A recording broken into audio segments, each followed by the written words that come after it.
pas un chant de tristesse, mais un chant d'allégresse, quand il a entendu que Borolam a décidé de détruire le temple.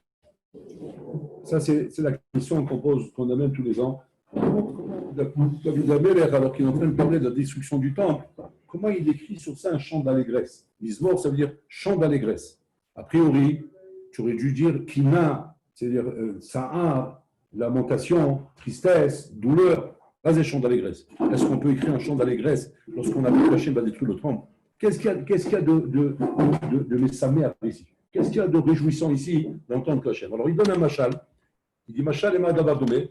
Machal et Melech Chassa Messiba, qui a fait une grande Messiba, une grande Simra, roulé par rapport à son fils qui a eu ses 20 ans. Il a eu ses 20 ans, donc il a fait une Messiba.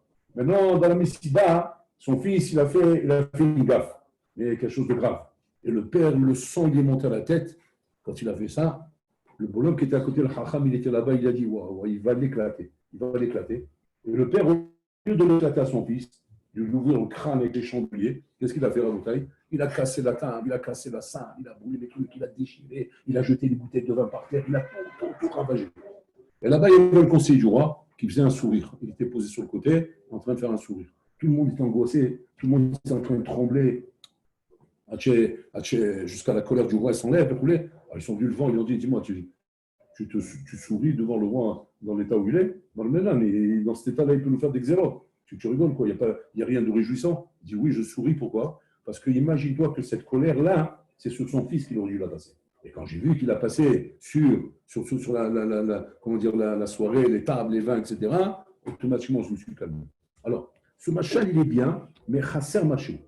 Pourquoi il manque? Parce que dans le machal, on va dire que c'est la même idée ici. Kaviachol. Kobolorlam, Kaviachol, il s'est rempli de colère contre ses enfants, qu'ils ont fait telle ou telle chose.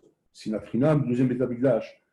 Arayot, Avodazara, Retzicha, le premier Beth Amikdash. Et Kobolorlam aurait voulu les détruire, Chas de Shalom. Et Kobolorlam, au lieu de les détruire, qu'est-ce qu'il a fait? Il a passé la colère sur le Beth Amikdash. C'est vrai, le machal, il est bien par rapport à ça. Mais le machal, il est faux. Dans le sens, on ne peut pas dire qu'Hachem, c'est un homme qui s'est mis en colère et qu'il a passé la colère en cassant les meubles.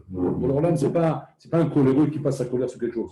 Il a besoin juste de passer sa colère. Ah, maintenant qu'il a passé sa colère, le dîme, il s'est arrêté. On parle du dîme ici. On ne parle pas de colère. Ce n'est pas un excès de mida. Ce n'est pas un débordement. C'est des dîmes. Si le dîme, il est To'am Israël et Chayav, alors le dîme doit se respecter. Si le dîme, qu'ils sont pas tout, ils sont pas tout. Mais c'est pas, on ne peut pas dire que c'est un excès de colère. Il a passé la colère sur le mur, il a tapé un coup de poing dans le mur, et au lieu de le taper à l'autre, il a tapé le mur. Il manque quelque chose ici. Alors on amène un deuxième machal. Machal, quel est Sayar, un grand bonhomme, un peintre hors norme. Il allait faire à Botaï, la peinture de sa vie, qui allait couronner sa carrière. C'est la peinture Hatsuma qui allait couronner sa carrière. Et c'est quoi cette peinture? C'est un paysage en haut de la montagne. Donc, il a fait d'abord une escalade, comme un alpiniste. Il est monté en haut de la montagne. Et une fois qu'il était en haut de la montagne, il a vu un paysage là-bas, il a coupé le souffle. Et il a peint ça, mais d'une beauté inimaginable. Maintenant, il a amené son copain, parce qu'il voulait d'abord que son copain voie la peinture avant de la présenter. Son meilleur ami, son ami d'enfance. Et donc, il a montré la peinture. Son copain était époustouflé. C'est-à-dire, tu voyais la peinture, tu vois le cadre comme ça, oui, dans le fond du paysage. Tu avais l'impression que ce n'était pas une peinture, tu avais l'impression que c'était carrément le paysage lui-même. C'est-à-dire, si tu n'avais pas vu que c'était un tableau, tu aurais dit que c'est le paysage lui-même. C'est-à-dire, il était en mâche copie conforme du paysage, tellement que c'était bien fait. Et donc, l'autre, il était tellement excité qu'il était en train de lui expliquer la peinture. C'est lui expliquer maintenant les coups de pinceau, les nuances, les couleurs. Les trucs, les traits, les formes, les couleurs, les traits. Et donc, il est en train de parler, de raconter. Il est en train comme s'il est entré sur une pièce de théâtre en train de parler. Et pendant qu'il le raconte, il recule en arrière. Il dit, mais regarde, il faut prendre du recul, regarde comme c'est beau, comme c'est beau. Et il est en train de. Et l'autre, il regarde comme ça, il est épaté. Puis il se rend compte que quoi? Qu'en reculant, il est en train de partir dans la falaise. Il va tomber dans la falaise. Mais le problème, c'est quoi? C'est que quand ils se sont rendus compte de ça, son ami, l'autre, il était trop loin. Il dit, comment je vais l'arrêter maintenant? Même en courant, je ne pourrais pas l'arrêter. Surtout qu'il a dit, alors il a commencé à crier, arrête-toi, arrête. Il n'entend plus. Il continue. Qu'est-ce que c'est beau? Regarde les couleurs, regarde les trucs. Attends, je recule encore un peu. Regarde comme c'est beau, attends, je recule encore un peu. Regarde comme c'est beau, attends, je recule encore un peu. Et là, il s'est dit encore un pas, qu'est-ce qu'il a fait pour l'arrêter? Il est parti sur la toile, il a éclaté la toile. il a éclaté la toile, et l'autre à ce moment-là, il est venu avec un choubra, il a fait une rissa à bota, il a sauté dessus, voulu l'étrangler. Il lui a dit, fais ce que tu veux maintenant, je t'ai sauvé la vie. Effectivement, il a vu comment il a sauvé la vie. Là, ce machin, il correspond plus. Pourquoi? Regardez bien. Parce que là, Bololam, effectivement, il avait un chikoul à faire ici.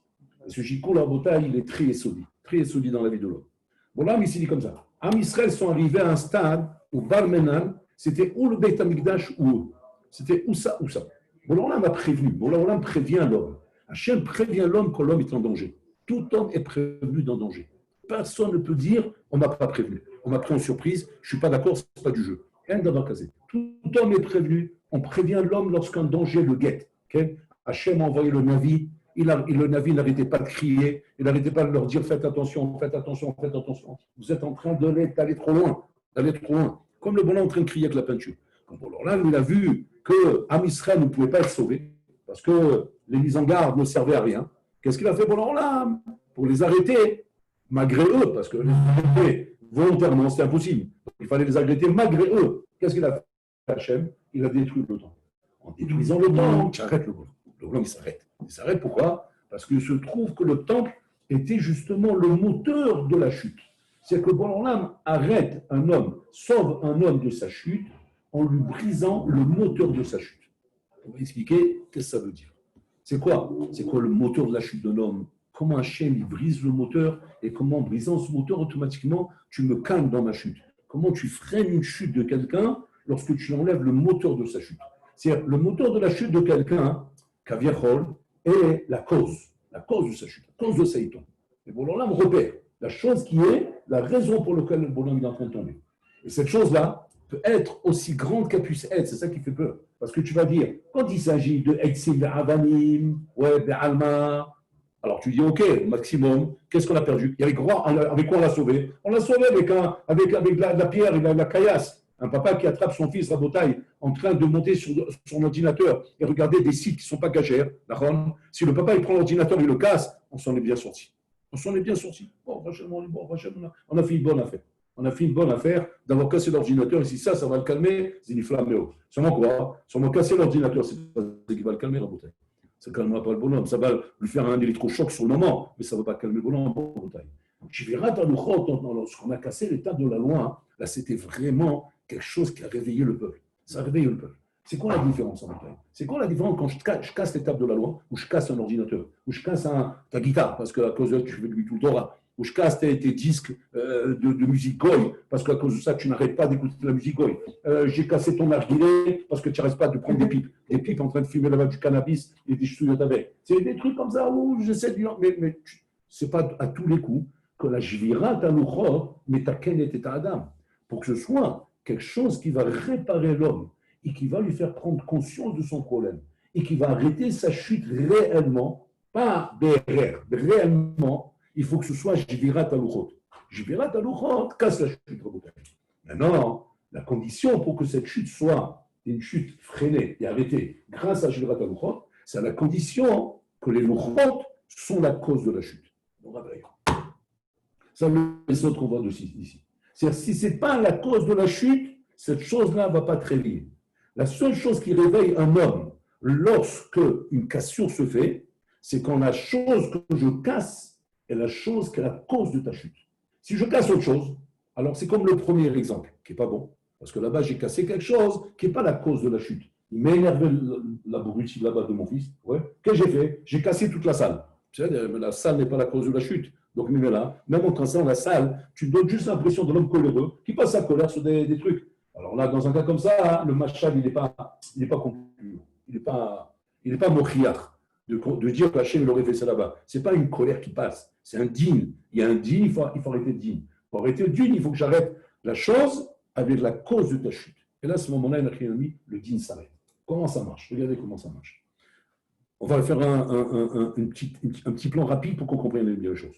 L'homme, le monde, l'homme, la société, le système est conçu sur deux pôles essentiels, qu'on appelle orot vekelim, lumière et ustensiles. Voilà comment ça marche. J'ai les lumières et j'ai les ustensiles. On a la côté rouhani et le côté gashmi. Ce qu'on va appeler les lumières, c'est tout ce qui est rouhani. Ce qu'on va appeler ustensiles, c'est tout ce qui est gashmi. Très bien. Le monde est constitué comme ça. est constitué de deux pôles principaux qui sont la Gashmiut et la Rouhaniyut. La Gashmiut et la Rouhaniyut Rabotai ne sont pas deux pôles comme ça, stam, be'alma. Ce n'est pas stam deux pôles. Ce sont deux pôles qui fonctionnent, en parallèle constant.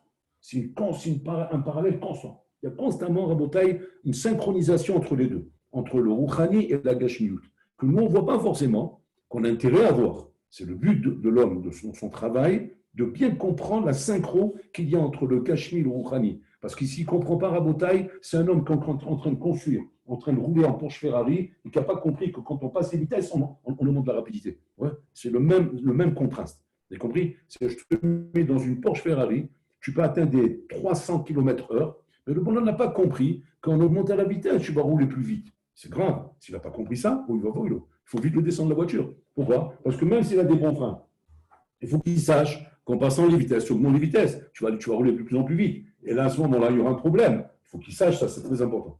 Dans le Rouhani, le Gashmi, c'est la même chose en bouteille.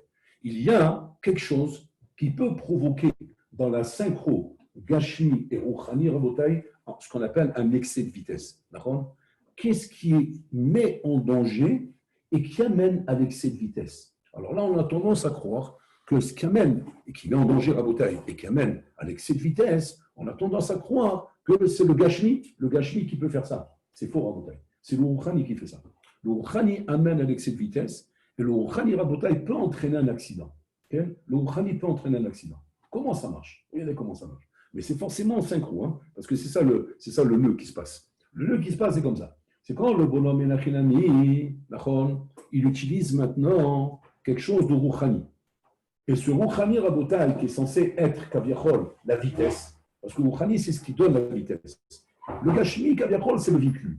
C'est le véhicule. Mais la vitesse, c'est le Rouhani qui donne la vitesse. L'excès de vitesse vient à cause de quoi? Vient à cause du moteur, à cause de la capacité du moteur. Le moteur, il a des capacités à sous-mot. Ta carrosserie, elle est bonne. Tu as une bonne carrosserie, tu as un bon véhicule de rouler, mais la capacité du moteur, c'est lui qui donne la vitesse. Là-bas, il faut faire très attention. Pourquoi? Parce que si jamais Hazé Khalila, tu utilises mal la Rouhaniyut, okay, à ce moment-là, il y aura un excès de vitesse qui amènera ton véhicule à un accident. Okay? J'explique comment ça marche. Quand on est dans le Beit HaMikdash, Rabotai, le Beit HaMikdash, bien sûr, le Navi vient prévenir, vous êtes en excès de vitesse. Faites attention, on dit ralentissez. Il leur dit, le Navi est en train de leur dire, ralentissez, vous êtes en danger, vous allez vous prendre un mur. Maintenant, qu'est-ce qu'il dit le Navi? Qu'est-ce qu'il dit le Navi? Que moi, je dois traduire les targem.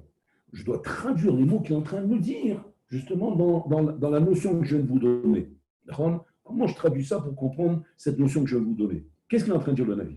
Le Navi est en train de dire, vous excitez Hachem.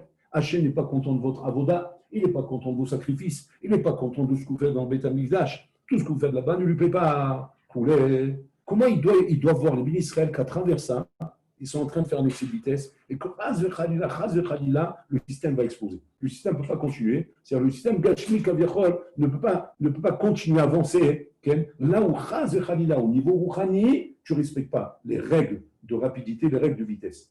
C'est quoi le lien?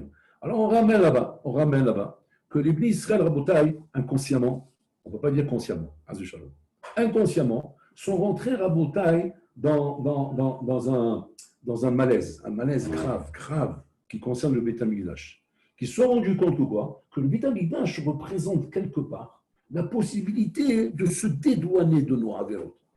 Se dédouaner de nos avérotes. On a des avérotes, pas de problème. On amène le korban et on se fait pardonner de nos avérotes. Donc, c'est-à-dire que j'ai trouvé les Chaouin un bon moyen de sortir de mes avérotes. Effectivement, les Bnei Israël sortaient de leurs avérotes. Il y avait le korban atamid chez le Boker, Bachar Soraïm. Le korban atamid chez la Boker servait à pardonner toutes les fautes de la nuit. Un bonhomme, il a fait toutes les fautes de la nuit, il est parti en boîte de nuit, ouais, il a trouvé là-bas toute la nuit, il a fait la danse du ventre, il roulait, il a fumé des gens, il a fumé la il a fait 400 coups. Il arrive le matin au Beit HaMikdash, il amène korban atamid, mahou lecha. Le korban atamid chez Ben Arbaïm, qui était le korban qu'on amenait le soir, elle lui pardonnait toutes les fautes que l'homme faisait des Mesherayom. Dans la journée, il a fait des magouilles, il a fait des salades, il a fait des trucs. Il amenait le korban Ben Arbaïm, atamid chez Ben Arbaïm, elle lui pardonnait toutes les fautes qu'il faisait dans la journée. Maintenant, comment il voyait que leurs fautes étaient pardonnées? Parce que c'était le korban que le Kohen amenait à tous ceux qui participaient. Et tous ceux qui participaient, c'était tous les gens qui mettaient de l'argent pour pouvoir être comptés dans le Korban Atamid, parce que c'était à leur avantage, ça leur pardonnait leur faute. Ils brûlaient le Korban Atamid, la fumée montait du Misbéach à l'air libre, okay. Et quand ils voyaient comment la fumée montait comme une colonne de marbre,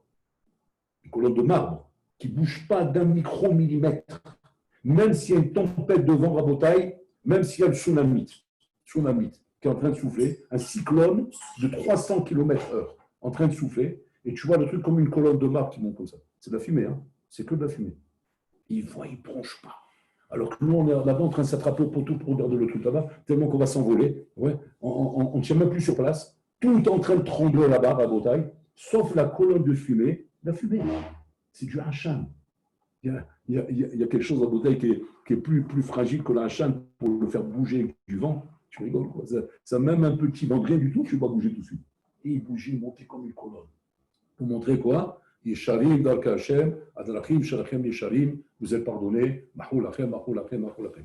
Les Bnei Israël voyaient ça, ils se sont rendus compte que le Beth Amikdash était un moyen de se dédouaner de nos fautes. Et comme ça, ils étaient pardonnés de leurs fautes. Ils amenaient Korban Shlamim, Korban Toda, Korban Khatat, Korban Hacham Gezelot, Korban, tous les Korbanot qui étaient nécessaires pour se faire pardonner. Le bonhomme était complètement nettoyé de ses fautes. Ah, tu vas dire qu'il y avait un truc qui manquait ou quoi? Mais non, il y avait des fautes graves, des fautes très très graves, comme Chazé Shalom, des fautes de Mézi, ou Shabbat de Mézi. Je parle de Shogeg maintenant, je passe un cran dessus là. Maintenant, c'est des Mézi par le ménage, des fautes très ramoulotes. Ou normalement, pour être nettoyé, eh ben, il faut te condamner, aide-moi la saute. Et il y avait dans le Beth Amikdash une cérémonie qui pardonnait même ça, comme il ramène le Rambam. C'est qui cette cérémonie? C'est le Seir Lazazel qu'on envoie le jour de Kippour. Que ce Seir Lazazel à Botaï pardonnait toutes les fautes. Ben Chamurot, Ben Kalot. Ça veut dire quoi? C'est quoi les Chamurot? C'est Chiyuvemita, Chiyuvetaret. Tout était pardonné. Mahoul. Comment il voyait? Il voyait comment le route là-bas, le route qui était Adom, ouais, comment il devenait Lavan, comment il devenait blanc, putain. Et là, il comprenait que leur faute était blanchie, il n'avait plus de faute, à Kolaya Mahoul, à Mamash, et tout calme. Et donc le Beth Amikdash, comme ça, permettait au Béni Israël de vivre comme ça pendant toutes les années que le Beth Amikdash existait, Mamash, avec l'art d'achat, que voilà, nos fautes sont pardonnées. Maintenant, ça c'est la volonté d'Hachem, Hachem veut comme ça. Mais cette volonté d'Hachem de te pardonner tes fautes, de manière, entre guillemets, aussi facile, ouais, sa condition que toi, le véhicule par rapport à la vitesse, tu sois en accord. C'est qu'il faut qu'il y ait un accord entre le véhicule et la vitesse. Mais si maintenant tu fais de l'excès de vitesse, c'est quoi faire de l'excès de vitesse? Ça correspond à quoi, Rabotaï, dans le machin que je vais donner? Ça correspondrait, Rabotaï, au bonhomme qui est en train de se faire pardonner, mais qui augmente la cadence des fautes. Il augmente la cadence des fautes, puisque maintenant j'ai le moyen de me faire pardonner. Donc en vérité, je ne suis pas, très dérangé par le fait que je faute. C'est-à-dire la faute n'est plus quelque chose qui me dérange réellement. Quand c'est que la faute me dérange, quand maintenant, je n'ai pas le moyen de me faire pardonner, et que Hazé Khalila, je suis en porte-à-faux avec Hachem. Donc à ce moment-là, forcément, je vais dégrader, je vais freiner, je vais m'arrêter. Parce que là, on va te dire, Habibi, tu vois que ça ne va pas? Oui, je vois. Alors qu'est-ce que tu fais? J'arrête. Tu ne peux pas dire autre chose. Mais quand maintenant tu me donnes le moyen d'appuyer sur l'accélérateur et d'augmenter les vitesses et de passer l'accélérateur, pourquoi? Parce que tu ne me donnes pas de limite, tu ne me montres pas que j'ai une limite. D'accord? Tu me montres que quoi? Que même ça je te pardonne, même ça je t'enlève, même ça comme ça. Si c'est comme ça, qu'est-ce qui peut se passer? Il peut se passer que je passe un excès de vitesse qui devient dangereux dans la vie. Et ça, qu'est-ce que ça fait la bataille? Explosion, accident, explosion du véhicule, et même peut-être suite de la mort du bonhomme, parce qu'il a fait un accident très grave en bataille. Voilà l'image, si vous avez compris. Donc, tout s'évalue comme ça dans la vie. De la même façon, dans la vie à Botaï, un homme est mis en examen par rapport à Botaï, à sa manière de vivre dans ce monde. C'est-à-dire qu'un homme doit constamment faire très attention qu'il y ait à Botaï un rapport de kaviachol, de respect entre le véhicule et la vitesse, entre le kéli et l'or, entre la ouchaniyut et la gashmiyut. Fais attention, tu n'es pas en train d'abuser, tu n'es pas en train d'aller trop loin, tu n'es pas en train de croire kaviachol, she'Hashem mit'alem me'abaya shelcha, et que tu abuses de ça, tu abuses du silence d'Hachem, tu abuses du fait qu'Hachem ne réagit pas.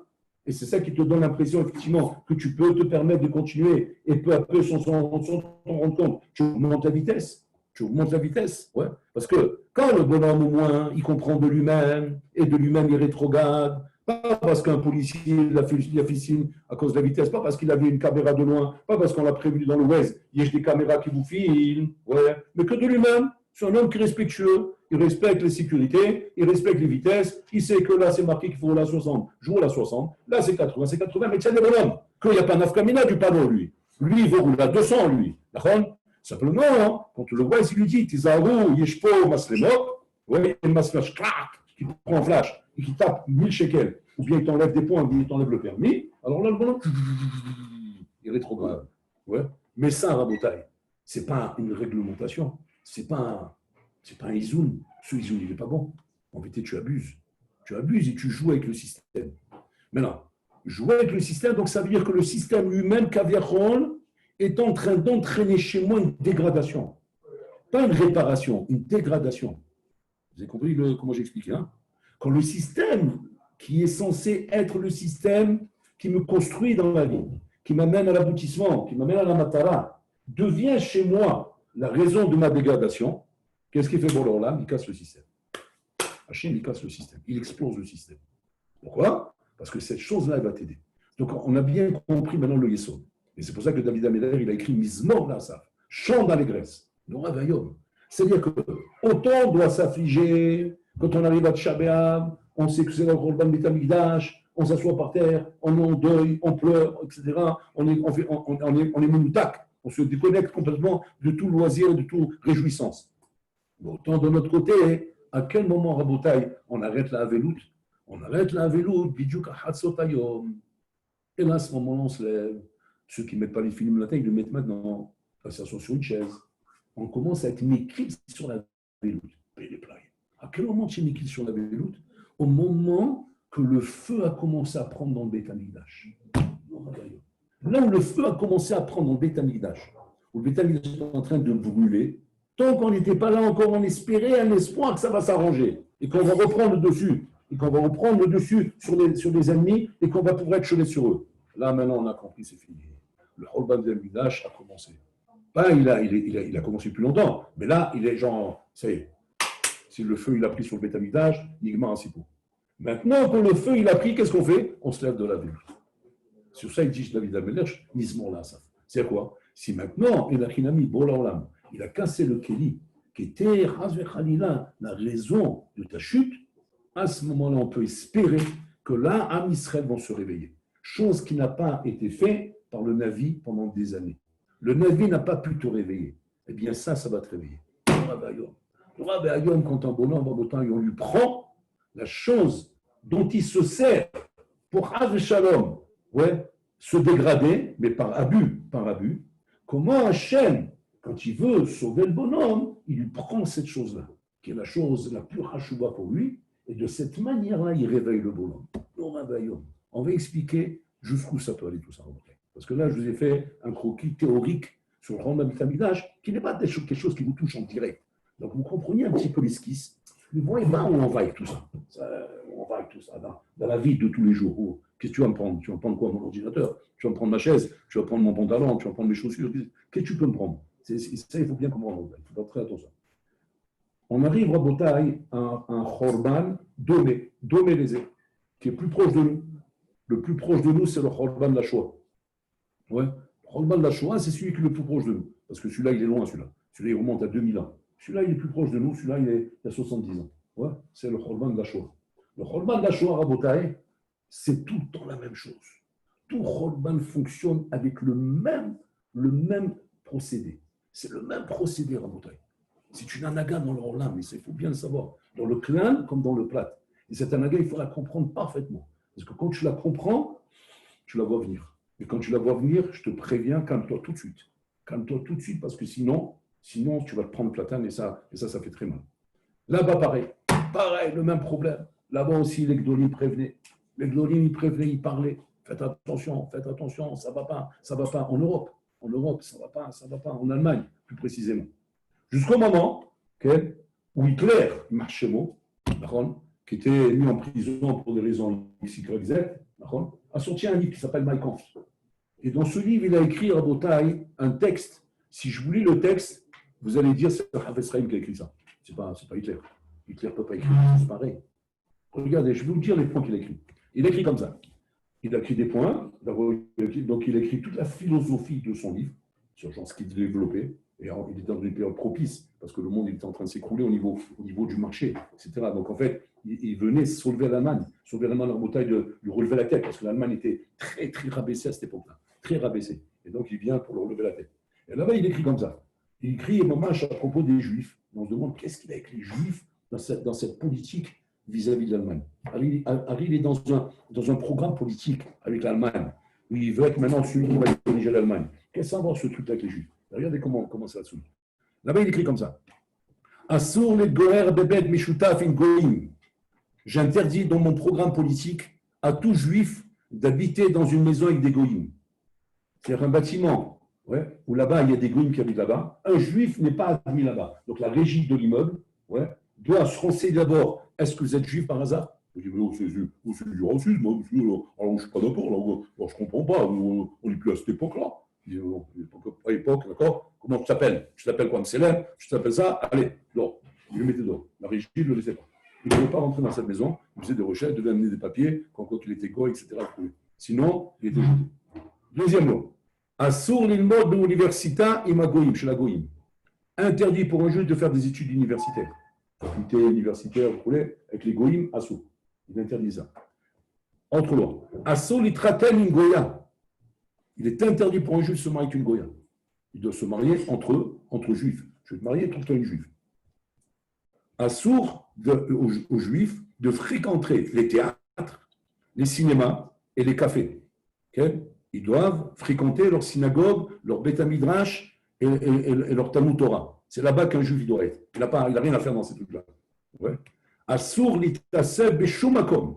Ils n'ont pas le droit de se réunir nulle part, à part dans les synagogues et dans les Beth Midrashot. Tu lis un truc comme ça, c'est qui? Tu dis, c'est une takana du Hafez Chaim. C'est le Hafez Chaim s'est levé, il en avait marre un jour, il a dit, ça suffit, il y en a marre cette assimilation, il y en a marre cette rigolade, on va faire une takana. Qui c'est qui a écrit ça? C'est Hitler, en Bretagne. C'est quoi le chat? Quand Hitler écrit ça, quand les goïms commencent à devenir le bat-kol, pas les juifs, les goïms en Bretagne. C'est-à-dire, si manière embêtée de nous envoyer un avis qui nous prévient, faites attention, vous roulez trop vite, il va y avoir un accident, la machine va péter. Et là, on est en train de nous prévenir à Bretagne que la machine va péter. C'est-à-dire quoi? De quoi vous nous prévenez? Vous nous prévenez que quoi? Que ça ne va pas. Vous êtes en train de fréquenter les goïms, vous êtes en train de vous assimiler à eux, vous êtes en train de chercher à vous marier avec eux. Il y a un mariage mixte à Bretagne, regardez-nous. De plus en plus, il y avait la scala, les gens quittaient les chivot, abandonnaient les trucs pour aller faire des études dans les universités et les facultés. Il n'y avait pratiquement plus aucun Baruch en Bretagne. Un Baruch qui revenait en Ben Azmanim, il cachait sa Gemara. Il cachait sa Gemara pour qu'on lui pose la question, quoi? Tu es encore à la yeshiva? Tu es encore à la yeshiva? Mais tu es fou, quoi. Tu veux au Moyen-Âge ou quoi? Mais ça suffit. Il faut faire des études. Et les Bolans avaient honte à Bretagne. Ils cachaient leur Gemara parce que les parents les poussaient à partir à la yeshiva. Alors allez-vous, regardez où on est arrivé à Bretagne.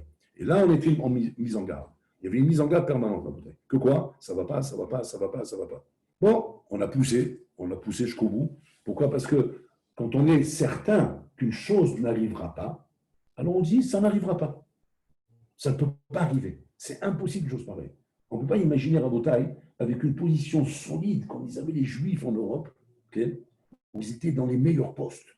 Les meilleurs postes. Ils étaient dans l'État, ils étaient dans les finances, ils étaient dans les trésoreries, ils étaient dans les préfectures, ils étaient dans les plus gros postes à Bretagne, que c'était eux les manipulateurs du Olam. C'est eux qui tenaient les ficelles à Bretagne, comme en Amérique aujourd'hui à Bretagne. C'est eux qui tiennent les ficelles. C'est eux les magistrats, c'est eux les hommes les plus puissants en argent, en chorma, en sagesse, en études, dans tout. Les plus gros scientifiques allemands, c'était les Juifs. En Russie, c'était les Juifs, etc. En Europe, c'était les Juifs. C'est eux qui tenaient tout. Tout le système était tenu par eux à Bretagne. Donc, il me met là, tu me chatouilles les orteils là. Qu'est-ce que tu t'imagines? Que tu vas me faire peur avec ces menaces-là? Dans 2 temps, 3 mouvements, je t'envoie dormir, je t'envoie balader, je te vais te faire taire en 2 secondes. Mais si, ils n'ont pas compris. Que quoi? Ce n'est pas un homme qui te parle, c'est un chien qui te parle. Tu es mis en garde par Hachem. Et regarde que la mise en garde, elle est d'Hachem parce que tu vois qu'il y a ici un décalage, qu'il n'y a plus en synchro entre le véhicule et la vitesse. Il y a quelque chose qui ne va pas ici. Donc, c'est-à-dire que tu peux voir toi-même comment ça ne va pas. Pourquoi? Parce que c'est Machidi. Tout ce que tu as vu là-bas, c'est le shoresh de tous les korbanot. Donc, tu le vois venir. Ils n'ont pas écouté. Qu'est-ce qui s'est passé là, Shoah? 6 millions de juifs ont été assassinés. 6 millions de juifs sont morts en Bretagne, d'une manière atroce, d'une manière où aucun être humain à Bretagne pouvait imaginer qu'une civilisation comme l'Allemagne, aussi sophistiquée, aussi avancée, allait faire à Bretagne un massacre pareil. C'est un massacre de l'époque des barbares, ça. Ça, chez les Vikings, des trucs comme ça. Mais pas à une époque comme à cette époque-là où c'était l'époque à Bretagne du développement de la société, du cinéma, de la culture, du théâtre, du commerce, de la politique. Tout était en développement à cette époque-là à Bretagne. Donc, ça veut dire pourquoi? C'était le dernier truc qu'on pouvait s'imaginer, qu'une Shoah va éclater. Et les Gdolim n'arrêtent pas de répéter. Il doit y avoir une Shoah, faites très attention. Bon, allez. Voilà, ça explose encore une fois en Bretagne. Encore une fois, on nous montre comment les Maasé, on n'a pas su tirer le sort du Khorban Betamikdash, qu'on fait tous les ans. Tous les ans, on fait Benamé Salim. Tous les ans, on s'assoit par terre. Tous les ans, on pleure pour Khorban Betamikdash. Et là aussi, il le faisait aussi en Bretagne. Mais à part la coutume de faire ce que tu fais, tu n'as pas tiré une leçon de ce que ça vient t'apprendre. Que tu fasses des coutumes, c'est bien beau. Tu ne manges pas, tu t'assois par terre, tu fais au Damar Seket, etc. Tout ce que tu veux. À quoi tout vient fait? Le Icar à Botaï, ce n'est pas les cérémonies. Le Icar, ce n'est pas les coutumes. Le Icar, c'est quelle leçon ça t'apprend dans la vie. Et comment tu sors de là-bas avec une leçon dans ta tête. Parce que sinon, eh bien, le même problème qu'il y a eu là-bas, tu vas l'avoir dans ta vie à Botaï. Encore une fois, là, je parle des lignes générales à Botaï, mais c'est valable même pour l'individu. Pour l'individu à Botaï qui abuse Kaviachol, du silence d'Hachem, qu'Hachem ne réagit pas, qui sache à Botaï, qui se met dans le même danger à Botaï. On arrive à notre époque, Rabotai, je passe vite sur les étapes. On arrive à notre époque. On est en train de vivre le même problème, Rabotai, le même problème. Ce problème, Rabotai, a été soulevé il y a quelques années en arrière. Quelques années en arrière, ouais, je me rappelle moi-même l'avoir dit dans mon chiou. Quelques années en arrière, Rabotai. Je ne sais pas si c'est peut-être des anciens qui vont se rappeler. Je disais dans le chiou qu'on n'arrive pas à un stade où, Shalom, on va nous fermer les synagogues, on va nous fermer les shivot, etc. Parce que ça pourrait être Barmenan, Rabotai, le dévoilement d'un excès de vitesse qui peut faire exploser le véhicule. Quand on me disait ça à Bretagne à l'époque, je parle il y a longtemps en arrière, 10 ans en arrière, on se dit, bon, de quoi il parle? On peut arriver une chose pareille, une chose comme ça peut arriver, et voilà, on est en plein dedans. On est en plein dedans. Au Boulorlam est en train, Balmena, de mettre en sakana les chivotes. Ils sont sortis à Wedenstein et Rav Chaim Kaniowski. Ils sont sortis à Bretagne juste avant Shabbat, jeudi là, pour prévenir que oi va voy, si jamais on ne fait pas des tfilotes noraot pour supplier Hachem qui ne ferme pas les chivotes. Ils sont en train de menacer de fermer les chivotes complètement à cause de la loi qui n'arrête pas de monter. Donc ils sont en train de dire il vaut mieux fermer les chivotes, on prend trop de risques, c'est pas possible, rouler. Là où il y a la concentration des gens, c'est dangereux. Et donc Rav Chaim est sorti en disant si on fait une chose pareille, et que Barmenan on ferme les chivotes, si on ferme le Kol Yaakov, alors c'est Yadaim et Deesav. Il même Kol Yaakov, Yadaim et Deesav. Ça, on le sait, Rabotai. C'est ou Yada Esav ou Kol Yaakov. Kol Yaakov, c'est qui, Rabotai? C'est les Shivot. Si les Shivot ne sont plus là, Balmenan, ça met en sakana à l'homme Israël. Mais ça le met en sakana comme il faut. Parce que là, c'est Yada Esav, Balmenan. Et Yada Esav, on sait très bien que la force de l'homme Israël, ce n'est pas le Yadaïm, c'est le Kol Rabotai. Et là, je suis en train d'avancer vers une époque, Rabotai, qui, Balmenan, Rabotai, nous met encore en garde. On voit qu'on est en train de rentrer dans cette même époque, Rabotai. Cette même époque qui ressemble à tous ces korbanot qu'on a passés à Rabotai. Il montre combien le Olam n'est pas efker. Et que le Olam Kaviachol, autant nous on peut s'imaginer qu'il est résistant et qu'il peut supporter Nachilami, toutes nos fautes, toutes nos averot, toutes nos shtuyot, toutes nos bêtises et tout ce qu'on voit dans le Olam et le efker qu'il y a dans le Olam Rabotai. Et quand, à un moment donné, on rentre dans une accoutumance comme ça là, qui nous fait croire que le monde peut supporter, comme ça s'est passé dans les anciens korbanot, eh bien le monde vient te rappeler et vient te mettre le pendule à l'heure de te dire non, Habibi, il y a des limites. Et je vous l'école d'abord. Il y a une limite à chaque chose. Ne crois pas que le Olam est efker. Ne crois pas que le din n'existe plus. Ne crois pas que les choses sont calmées. Alors maintenant, on n'aime pas parler comme ça. On aime mieux plutôt encourager et avoir un langage positif qui montre que Hachem nous aime, Hachem oev otanu, ani oev otra, ta oev oti, manachnu kulanu bihad, yahad, kulanu. Main dans la main, nous allons danser. C'est bien. C'est ni flambeau. Pourquoi pas? Selon ça, Rabotai, ça, c'est à condition que tu n'es pas mit'adam du din. Si jamais le din barmenan, tu commences à le mettre de côté, en venant faire croire que quoi? Que Borolam Kaviachol est là, il ne fait même plus attention, il ne fait même plus cas. Pourquoi? Parce que de toute façon, comment dire, vous êtes mes enfants et je vous adore, je vous aime. Au moment du Chorban Metamidash, aussi vous aimez. Au moment du Shoah, aussi nous aimez. Borolam n'a pas de nafkamine entre cette époque et cette époque. Il nous aime tout le temps, Rabotai. Selon quoi? Selon il y a un moment donné où tu fais de l'excès de vitesse. Et même si je t'aime, même si je t'adore, quand tu fais de l'excès de vitesse, tu te mets en danger, Rabbi. Et là, c'est ce qu'on voit aujourd'hui en Rabotai. On est rentré dans un excès de vitesse en Rabotai. L'excès de vitesse de l'abus qu'on fait de la technologie. On est en train d'abuser de la technologie. On abuse de la technologie Rabotai, et c'est ce qui est à la source Rabotai de tout le Chorban qui est en train de nous guetter là. Le Chorban qui est en train de nous guetter Rabotai. On ne sait pas où on va. Il ne faut pas ouvrir la bouche au Satan. Il faut espérer qu'Hachem Rabotai aura pitié, cette fois-ci. Ouais, il a toujours pitié. Et qu'il nous enverra le Mashiach avant de connaître un Chorban Rabotai. Avant de connaître un Chorban. Parce que si jamais le Mashiach ne vient pas, alors c'est un Chorban qui nous attend. Et ça fait très peur, Rabotai. Ça fait très peur, pourquoi? Parce qu'on est comme les dolos d'avant, Rabotai. On ne s'attendait pas à ça. Les dolos d'avant ne s'attendaient pas à ça. Ça leur est tombé sur la tête, Rabotai, mais sans même s'imaginer une seconde qu'on peut arriver à des choses pareilles, qu'on peut arriver à des souffrances pareilles, à des massacres pareils, à des choses pareilles, Rabotai. On n'imagine pas ces choses-là, Rabotai. Que Dieu préserve, Barmenan, que Dieu ait pitié de nous. Mais ça, il faut se réveiller, Rabotai. Il t'horaire miad. Alors là, la Gemara te répond, elle te dit comme ça. Qu'est-ce qu'il fait l'homme? Là, Piton, la Torah l'a donné un pitaron. Elle a dit comme ça. Il y a un pitaron et en fait, il y a deux choses qui peuvent sauver un homme Rabotai des Chevrochim Mashiach. Premier pitaron qui est quoi? Il y a Asok Batola Gmilut Hasadim.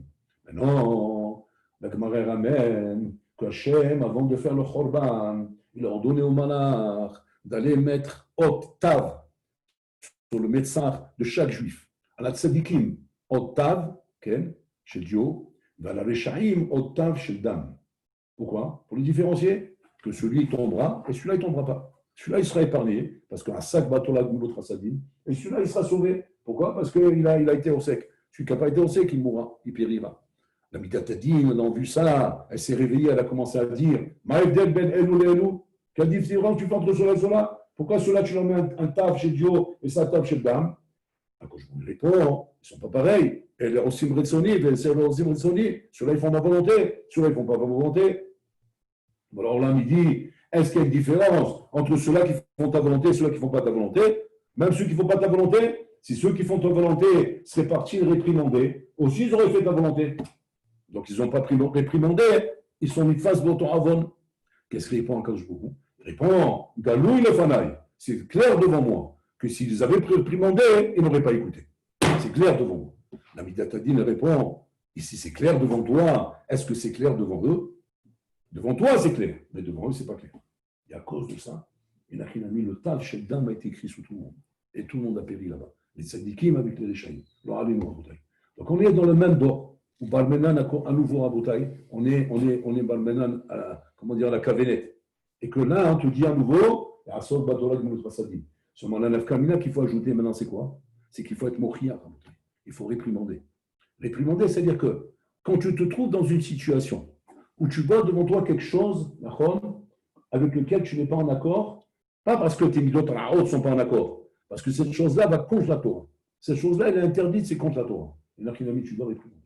Tu vois quelqu'un qui ne respecte pas la Torah et les mitzvot, tu dois réprimander. Maintenant, tu vas me dire, on ne sait pas réprimander. On ne sait pas parler aux gens, on ne sait pas leur dire les choses. Et alors à ce moment-là, soucie-toi. Comment faire pour arranger les choses? En tout cas, ne reste pas insensible. Baruch Hashem, on est dans un dor Rabotai où il y a beaucoup de pays qui se fait. Beaucoup de pays qui se fait Rabotai pour montrer la bonne voie et le vrai chemin. C'est la différence avec les doros d'avant Rabotai. Aujourd'hui, il y a une piloute Razaka qui se fait, où on montre aux gens, faites attention, faites chouba, revenez sur le bon chemin, on n'arrête pas de diffuser des coups à droite, à gauche, avec Internet, avec tout ça, avec tous les moyens qui sont les moyens du Khorban. On prend ce moyen Rabotai et on s'en sert pour faire le tikkun. Mamash, le moyen du Khorban, nous sert à faire le tikkun. Donc en fait, on enseigne d'essayer de rétablir la synchronisation entre la vitesse et le véhicule pour ne pas, Chaz Shalom, entraîner ce Khorban. En tout cas, on voit de là Rabotai comme un homme doit faire très attention à ce qu'Hachem lui donne dans sa vie. Hachem donne à l'homme Rabotai des kélim. Il lui donne des kélim. Il lui donne bien sûr un moteur. Quand le bonhomme il fait bonne utilisation de ses kélim, de son moteur, alors la voiture elle marche bien. Mais si le volant, Barmenan, ne fait pas d'ondulation de ses kélim et de son moteur, et qu'il abuse de ça, il abuse avec sa chorma, au lieu de s'en servir pour faire la volonté d'Hachem, il s'en sert pour faire des bêtises. Il abuse avec sa personne, ou avec son argent, ou avec des moyens qu'Hachem lui a donnés. Hachem donne la richesse des fois à des gens. Mais qu'est-ce qu'il fait avec cette richesse? Ils font des bêtises, ils font des chouillottes. Hachem lui donne la santé à quelqu'un, qu'est-ce qu'il fait? Il fait des bêtises, il fait des chouillottes. Hachem donne la chorma à quelqu'un, qu'est-ce qu'il fait? Des bêtises et des chouillottes. Il donne des fois la beauté à quelqu'un, qu'est-ce qu'il fait avec? Des bêtises et des chouillottes. Bon, là, on a dit, attends, là, tu es en excès de vitesse. Là, tu es en excès de vitesse. Je t'ai donné maintenant un matériel de folie. Ce matériel aurait dû te servir à faire des grandes choses. Je t'en ai servi dans le mal, Chaz Shalom. Yosef Hatzadik, bon, il lui a donné la beauté, il s'en est servi pour sanctifier le nom d'Hachem. Pour dire autant il est beau, autant il est kadosh. Ça, c'est une sanctification du nom d'Hachem. Et ainsi de suite pour chaque bonhomme en bataille. De voir comment un homme peut, avec l'équilibre qu'on lui donne, soit sanctifié, soit Chaz Shalom profané. Prie-nous l'Hachem. Et ça, c'est la chose en bataille qui est la leçon qu'on doit apprendre du Chorban Beit HaMikdash. De ne pas être de ceux qui profanent ce monde. Qui profanent ce monde avec l'équilibre qu'Hachem nous donne. Au contraire, apprendre à sanctifier le nom d'Hachem dans ce monde, avec l'équilibre qu'il nous donne. Parce que même s'il n'y a pas d'homme, sois un homme. Sois un homme là où il n'y a pas d'homme. Parce que ça, Rabotai, c'est le devoir. C'est le devoir avant tout. De savoir qu'on a passé dans l'histoire, on a vu le Chorban, on a vu ça. On revient dans l'histoire du Chorban, on revient dans le Ben Salim. Ce n'est pas un instant pour rien, Rabotai, qu'on doit à nouveau resupporter le Ben Salim, à nouveau nous affliger, à nouveau faire ta'amid, à nouveau nous asseoir par terre, à nouveau pleurer pour le Chorban. Ce n'est pas un stade tout de pleurer à Botaï, de pleurer, lire des textes, des télim, à quoi tout, à quoi il y a fait. Ava le Ikar, c'est pas chute, c'est la conscience que tu prends. La conscience de la leçon que tu dois prendre de ce qui s'est passé dans notre histoire et de tirer de là des leçons pour l'avenir.